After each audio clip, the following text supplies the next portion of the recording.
Now, as we wrap this up, he gets his relief, just like he had come in the beginning of the book, and he takes over for somebody. Somebody comes to take his place, and he leaves. And he tries to keep track of what happened to them or how they fought and things that occurred. And we'll go to the book here. As scheduled, the platoon moved on and continued to fight. As long as I could, I kept the watch on the fate of the men. Specialist Nail was wounded yet again. Platoon Sergeant Palaman got out in front of the platoon in a firefight and took an enemy rocket-propelled grenade in the right leg. I learned that Corporal Killigan survived his wounds, although he lost a lung and a stretch of intestines. Sergeant Dunn made it home untouched, one of the few. Sergeant James and Specialist King were killed, although the circumstances surrounding their deaths were never made clear to me. And so it went. And infantrymen's days were numbered, and the law of attrition applied to the platoon, as it always did.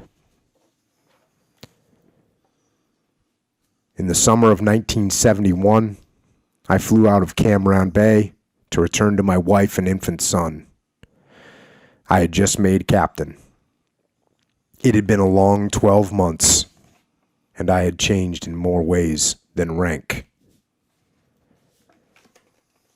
At National Airport in Washington, D.C., a pretty young woman stood waiting in the terminal as I walked up the ramp.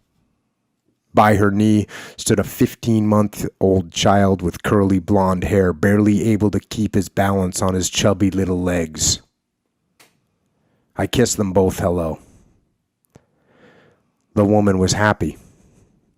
The boy was confused. I was both. I was also sad. I mourned for the men I had left behind. I grieved that their country would never know what fine men they were. I was proud to have served with them. And no doubt, I absolutely feel the same way.